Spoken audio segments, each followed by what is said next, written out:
علیکم تماشابینان عزیز و گرامی. مرحمت کرده شروع میکنیم به یک کاری نوی کراسکه کنیم. مثلا این دروازه را نگاه که نشان بتوسه. دروازه را کراسکه کردیم، گرونتوفکا شدی نزد آوردیم. انا اکنون مرحمت کرده امروز کراسکه اسفزیش میزنیم. سخن از عرش عظیم آمده است، بحر پاکان و زمین آمده است.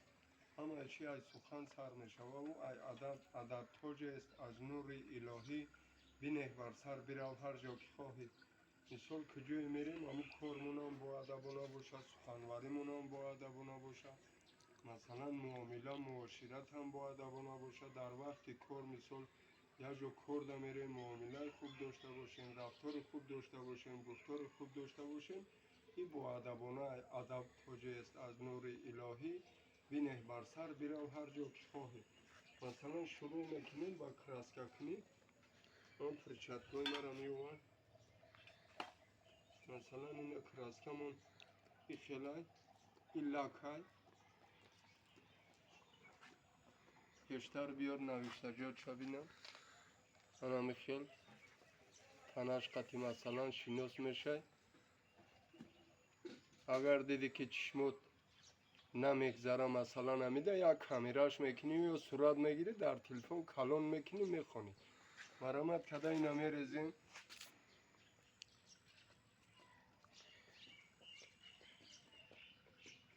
اینا تاگشته مرحمت کده اینا زرحالش خوبه. این زرحال داره درونشته. اینا زرحال شما مخته میکنیم. اینا یا رنگی خشرو میشه وقتی که مطابق یمی رنگ مطابق یمی زرحال رستوری تلمانی نظر چید مرحمت کده کنش نمیچسبه. مطابق یمی رنگ مطابق یمی زرحال اگر ما رستوری تلمانه مثلا انتخاب نکنیم ایره بریدنش ممکنه. برای همون اینجا هسته 4 لیتره بانکو هسته بانکو 1 لیتر همه همی رو اومخته کده یا جایی کده.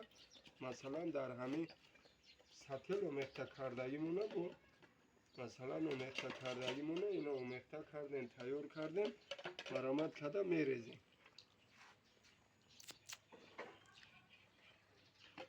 وقتی که اومخته کردیم همین رنگو رو در یک سطل که جو کردیم و انا کوفتیم مثلا کوفتیم رنگش دیگه خیل شد.